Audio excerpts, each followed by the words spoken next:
Imagine a weapon you can't see, you can't hear, you can't dodge. You're sitting in your office or sleeping in your bed, and suddenly you feel pressure. You feel nausea. You hear a buzzing sound that no one else hears. Today we call it Havana Syndrome. It's a modern mystery, but in the CIA archives, it's ancient history. For over 20 years, during the height of the Cold War, the Soviet Union bombarded the U.S. Embassy in Moscow with an invisible beam of electromagnetic energy.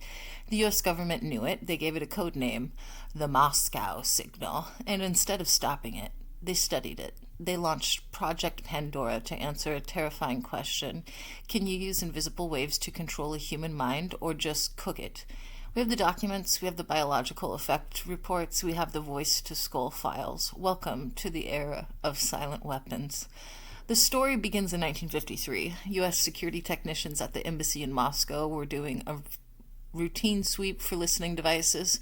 They turned on their equipment and found something they didn't expect. A massive continuous beam of microwaves was hitting the chancellor's office. It wasn't a listening device, it was a bombardment. The frequency was 2.5 to 4 gigahertz. The CIA panicked. Was this a weapon? Was it a jamming signal? Or was it something worse? They kept it secret. They didn't even tell the ambassador or the staff working in the building. For years, American diplomats sat in that beam unaware that they were lab rats. We're looking at document CIA-RDP 88-01315R000400370001-8. Whew, quite the document number.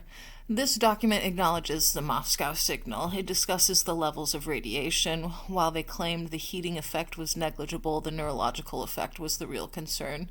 Why were the Soviets doing it? The CIA theorized three things. One, they were activating passive lightning bugs in the wall. Two, they were jamming U.S. listening equipment. Three, biological warfare. They were trying to make the Americans sick, tired, and confused. To figure out which one it was, the U.S. launched Project PANDORA. Project PANDORA was a top-secret program run by the RPA, now DARPA, and the CIA. The goal, replicate the Moscow signal and fire it at living things to see what happens.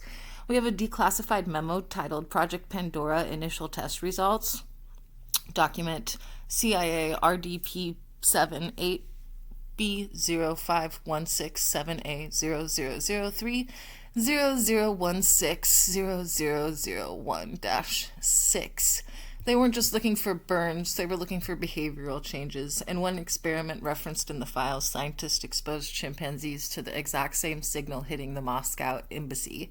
The results? The chimps went haywire. They stopped working at their tasks, they became lethargic, they lost the ability to concentrate. The memo states, quote, the potential for the development of a system for disorienting or disrupting the behavior of military or diplomatic personnel is a threat that must be evaluated. End quote. Translation, the Soviets weren't trying to kill the ambassador, they were trying to make him depressed. They were trying to give him a headache so bad that he would make a mistake during a negotiation. It was a confusion ray. And remember, while the CIA was figuring this out in a lab with monkeys, human beings were still sitting in that embassy soaking up the radiation every single day. Now, we get to the scariest part, which is the physics. You might ask, if it's a silent microwave, how can it make you hear things? Enter Dr. Alan Frey. In 1961, Frey published a paper that caught the CIA's attention immediately. He discovered that human ears can indeed hear microwaves. Usually you hear sound because airwaves hit your eardrum, but Frey discovered that if you pulse microwaves at a specific frequency, they pass right through your skull and heat up the soft tissue inside your head just a teeny bit. This rapid expansion creates a sound wave inside of your brain. You hear a click, a buzz, or a hiss, but your ears are perfectly fine. The sound is coming from inside the house. We're looking now at CIA document RDP 96-00788R00013000020001-4. This is the Army intelligence document analyzing bioeffects of electromagnetic radiation. It explicitly states, quote, application of microwave hearing technology could create a device to transmit false commands or to disrupt the cognitive processes of the target, end quote. Read that again. Transmit false commands. The government realized that if they could modulate the signal correctly, they might not just make you hear buzzing, they might make you hear words. They called it voice-to-skull technology, or V2K. Imagine a soldier on a battlefield hearing the voice of God telling him to surrender. Imagine a diplomat hearing voices telling him that his wife is cheating on him. The files show that they researched this. They wanted to know if it was possible, and according to the Frey Effect in physics, the answer is yes.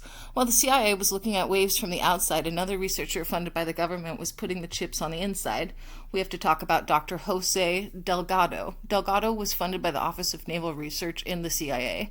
He invented the stimoceiver,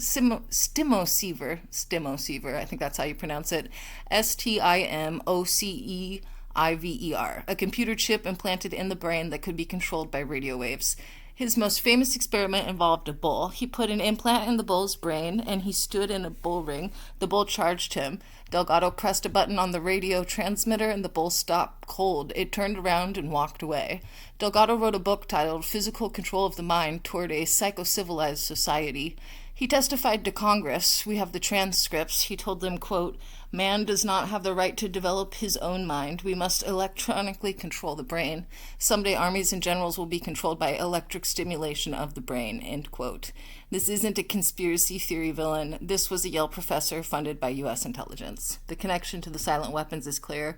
Delgado proved that the brain is an electrical machine. If you can hack the electricity, whether with a chip or a powerful microwave beam, you can hack the person.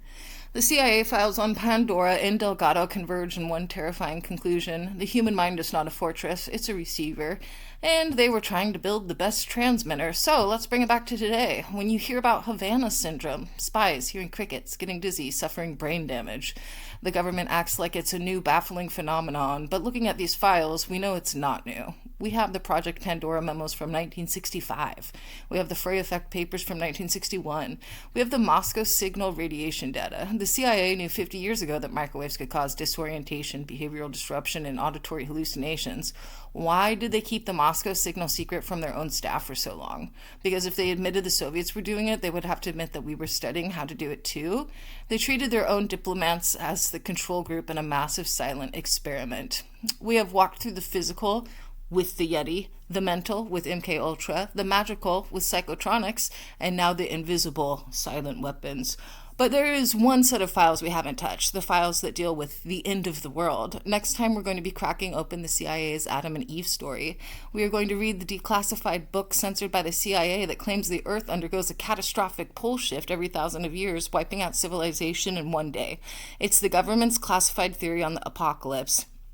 If you want to know why the CIA classified a book about geology, hit that like button and subscribe. Check the description for the link to Project Pandora memos. And if you hear a buzzing sound tonight, maybe put a tinfoil hat on, just in case.